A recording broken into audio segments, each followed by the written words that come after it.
Welcome to the channel. If you're a regular on this channel, which deals with complete gaming of varied varieties, live streaming, tutorials, trophies, collect secrets, things like that, you'll know what to expect. But if you don't, then welcome obviously to the Xerophobic 73 channel. This is an ongoing issue that has been deliberated through channels throughout many years, maybe the last 10 years or so.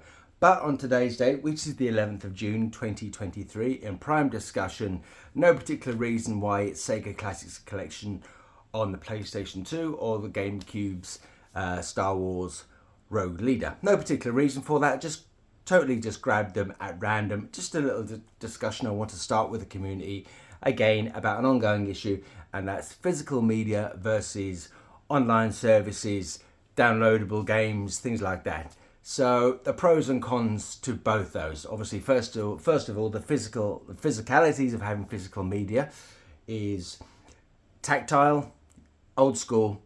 You go into a shop, you make your purchase, you go home, you insert your media, you plug it in, you turn it on.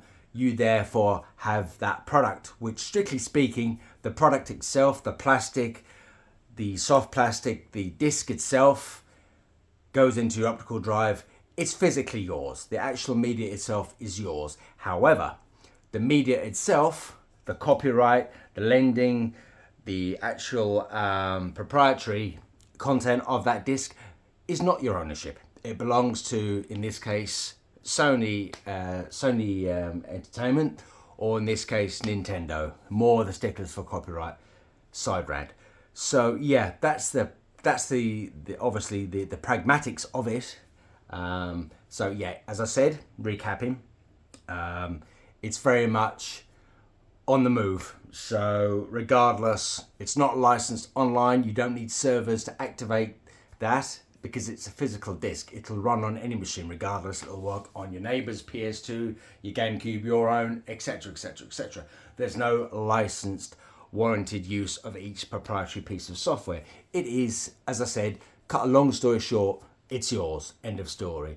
Now, flip side of the coin is if it's an online service, not physical, something you can't touch, something you can't buy, you buy it digitally. So you buy it through, argument's sake, your PlayStation Store, you log in with your online ID, your email, you then make your purchase via your credit card, downloads onto your console, and then you play it as long that is your primary console. Same with the PS5, as long as it's your primary PS4, PS5 console, etc., or PS3 in some cases. You own the ownership for foreseeable time. So that is until your PlayStation Plus is cancelled or you lapse the payment, etc., until you cease that contract. That sole earnings or the sole holder of that software still belongs to Sony or its proprietary third-party software developers, whether that be Bethesda, whether that be Sony itself, whether it be Nintendo. They hold the rights to that lease, that time you payment to the time that it ceases. That ownership is still owns with those companies respectively. So another thing to that is with the physical disc, going back to physicalities, the physical media, that software right there belongs to you. The plastic, the actual item itself belongs to you, and it'll always stay with you if you collect it. Where there's versus the online service, which doesn't. So the license holdees, etc., companies have the right to remove that software from their libraries or from your account for whatever reason they deem fit. So, for example, if now this hasn't happened, but I just give you a plain example. If a game is becoming too expensive to license, or the licensee then folds or becomes liquidated, they don't have the contractual right to have that on their server, so it gets removed. So that money you've paid, no matter how time that you've had it, then gets deleted. So that then becomes a waste of your money. Now, for some argument's sake, if it gets re-released again under a different name or a different publisher, different distributor or a different company, it then gets put back on the service for another price, which means, strictly speaking, that transaction ID, that product itself has a different SKU number.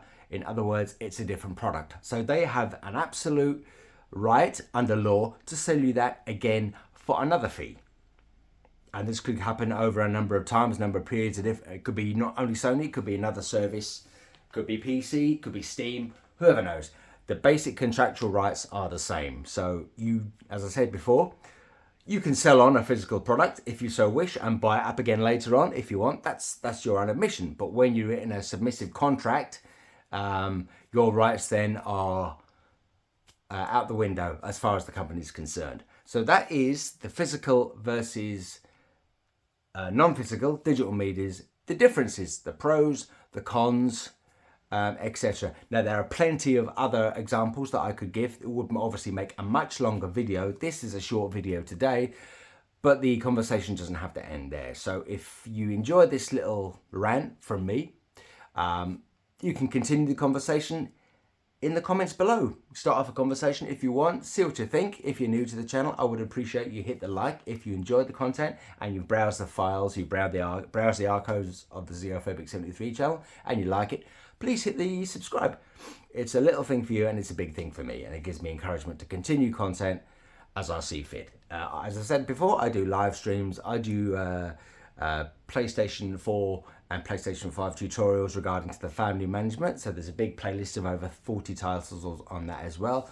There's something like, I don't know how many hundreds of different live streams. So check those out as well, folks. I would appreciate if you did. Leave me a comment anyway. And I look forward to hearing from you again. So from me, Xenophobic, thank you very much for watching. Take care. Bye-bye.